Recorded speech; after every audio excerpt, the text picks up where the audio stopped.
अस्सलामुअलैकुम viewers. I am Sijad Ali. Viewers, इससे पहले वीडियोस में मैंने आपको बताया था कि नेट के कुछ बेसिक कॉन्सेप्ट्स क्या होते हैं, और इसके अलावा हमने पढ़ा था कि HTML एडिटर्स कौन कौन से हैं, उनके क्या कौन कौन सी टाइप्स हैं। तो वीवर्स, HTML का प्रैक्टिकली काम शुरू करने से पहले मैं आपको कुछ इंट्रोडक्शन दे दूं HTML का, कि HTML होता क्या है, इसका मतलब क्या है HTML का, और कुछ एलिमेंट्स और टैग्स के बारे में बता दूं आपको। तो शुरू करते हैं हम। Introduction to HTML। HTML stands for hyper text markup language. HTML की फुल फॉर्म जो है वो है हाइपर टेक्स्ट मार्कअप लैंग्वेज। अब हाइपर टेक्स्ट मार्कअप लैंग्वेज का मतलब क्या है? हाइपर हाइपर का मतलब है रिफरेंस या लिंक। टेक्स्ट टेक्स्ट कहते हैं जितना भी हमारा टाइपिंग वर्क होता है, जितना भी हमारा डेटा होता है, उसको हम बोलते हैं टेक्स्ट, हाइपर टेक्स्ट। अब मैंने आपको इससे पहले वीडियो में, फर्स्ट वाली वीडियो में मैंने आपको बताया था कि हाइपर लिंक्स क्या होते हैं। हाइपर लिंक्स बेसिकली हर वेब पेज पर कुछ ऐसे लिंक्स लगे हुए होते हैं जिन पे हम क्लिक करते हैं तो एक न्यू पेज ओपन हो जाता है, उसे हम कहते हैं हाइपर लिंक्स। मतलब बहुत सारे पेजेस लिंक करते हैं उस लिंक के ज़रिए, हाइपर लिंक के ज़रिए। तो बेसिकली हाइपर टेक्स्ट भी वही है, हाइपर लिंक और हाइपर टेक्स्ट। मतलब ऐसा टेक्स्ट जो एक दूसरे के साथ लिंक हो। Markup markup pre defined set of markup tags. अब मार्कअप का मतलब ये है कि ये जो लैंग्वेज है, HTML लैंग्वेज, ये डिपेंड करती है टैग्स पे, मार्कअप टैग्स पे। जितना भी काम करना है हमने इसमें वो टैग्स के ज़रिए करना है। अब टैग्स क्या होते हैं वो हम आगे पढ़ेंगे, उसके ज़रिए काम कैसे किया जाता है वो हम प्रैक्टिकली सीखेंगे। और लैंग्वेज लैंग्वेज तो आप सबको पता होगा, communication, way of communication, hyper text markup language. अब इसका मतलब ये है कि हाइपर टेक्स्ट का मतलब ये है कि लिंक्ड टेक्स्ट, एक दूसरे के साथ जो लिंक हो। और markup set of markup text, pre defined tags होते हैं इस लैंग्वेज में जो हम यूज़ करते हैं। अब एक पॉइंट आप याद रखना इसमें, it is not a programming language, it is markup language. HTML जो है वो प्रोग्रामिंग लैंग्वेज नहीं है। बहुत से लोग कहते हैं HTML में प्रोग्रामिंग की जाती है, इसमें प्रोग्रामिंग नहीं होती, ये मार्कअप लैंग्वेज है। HTML is use to create web pages, और ये वेब पेजेस बनाने के लिए यूज़ होती है। अब आप आ जाएं टैग्स एंड एलिमेंट्स। टैग्स और एलिमेंट्स में क्या फ़र्क है?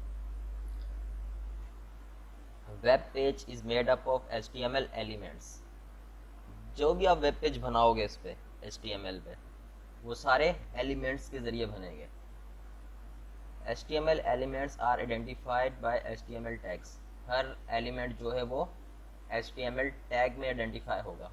अब इसकी मज़ीद एक्सप्लेनेशन देख लीजिए आप नीचे। Elements components to create web pages. अब एलिमेंट्स क्या होते हैं? वेब पेजेस बनाने के लिए जो कंपोनेंट होते हैं उसे हम कहते हैं एलिमेंट्स। अब इसकी एग्जाम्पल देख लीजिए आप। अगर हमने हेडिंग लगानी है तो उसके लिए ये वाले एलिमेंट्स यूज़ होंगे, H1 से H6 तक। अगर पैराग्राफ बनाना है तो उसके लिए सिर्फ P का एलिमेंट यूज़ होगा। और अगर टेक्स्ट को बोल्ड करना है तो उसके लिए B का एलिमेंट यूज़ होगा। अब ये जो एलिमेंट है ये जब इनक्लोज कर दिए जाते हैं ब्रैकेट में, एंगल ब्रैकेट में, तो वो बन जाते हैं टैग्स।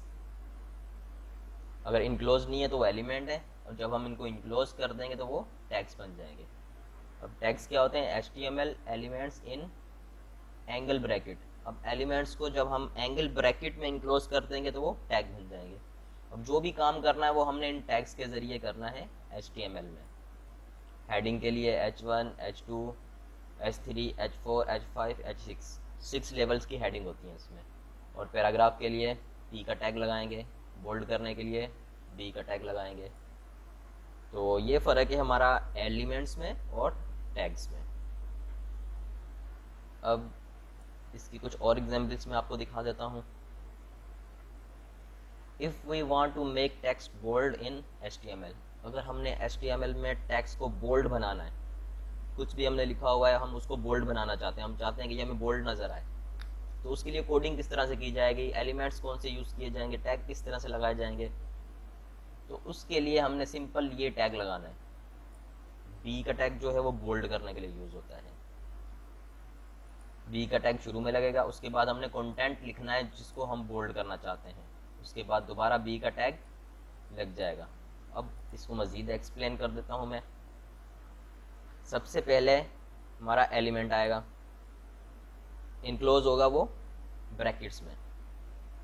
तो हमने बोल्ड बनाना है, तो बोल्ड के लिए कौन सा एलिमेंट यूज़ होगा, बी का एलिमेंट लगा दिया हमने। और उसके बाद टेक्स्ट जो हमारा कंटेंट जिसको हम बोल्ड बनाना चाहते हैं वो आ जाएगा। और उसके बाद दोबारा हमारा एलिमेंट आएगा। दोबारा एलिमेंट कौन सा यूज़ किया था हमने, बी, तो बी यहाँ पे भी आ जाएगा, लेकिन इसमें एक फॉरवर्ड स्लैश का निशान आएगा।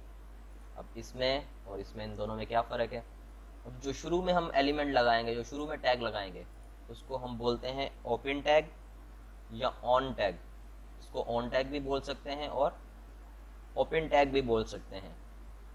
और जो हम बाद में टैग लगाएंगे उसको क्लोज टैग या ऑफ टैग बोलते हैं। अब इन दोनों टैग्स में फ़र्क ये है कि जो क्लोज टैग होगा उसमें हम फॉरवर्ड स्लैश का निशान लगाएंगे, तो ओपन टैग में स्लैश का निशान नहीं होगा, क्लोज में फॉरवर्ड स्लैश का निशान होगा। अब ये इस चीज़ को आइडेंटिफाई कर रहा है कि यहाँ से जितना भी हम इसके अंदर लिखेंगे, इन दोनों टैग्स के दरमियान में हम जितना भी टेक्स्ट लिखेंगे, जितना भी कंटेंट लिखेंगे, वो सब बोल्ड नज़र आएगा। यहाँ से बोल्ड शुरू होगा और जितना भी कंटेंट हम इसमें लिखेंगे वो सब इसमें बोल्ड नज़र आएगा। ये मज़ीद एक्सप्लेन कर दिया है। इंशाल्लाह हम प्रैक्टिकली काम मज़ीद एक दो वीडियोस में शुरू कर देंगे, तो आपको अच्छे से समझ में आ जाएगा टैग्स क्या होते हैं, एलिमेंट्स क्या होते हैं और इसमें फ़र्क क्या होता है। तो व्यूअर्स, उम्मीद है कि आपको इंट्रोडक्शन कुछ क्लियर हो गया होगा HTML का, टैग्स और एलिमेंट्स का यूज़ कुछ पता चल गया होगा आपको। फिर भी अगर कुछ समझ में ना आया हो तो आप मुझसे कमेंट सेक्शन में पूछ सकते हैं। और अगर वीडियो पसंद आई हो तो इसको लाइक करें, कमेंट करें और दोस्तों के साथ शेयर करें ताकि आपके दोस्त भी इसमें काफ़ी कुछ सीख सकें।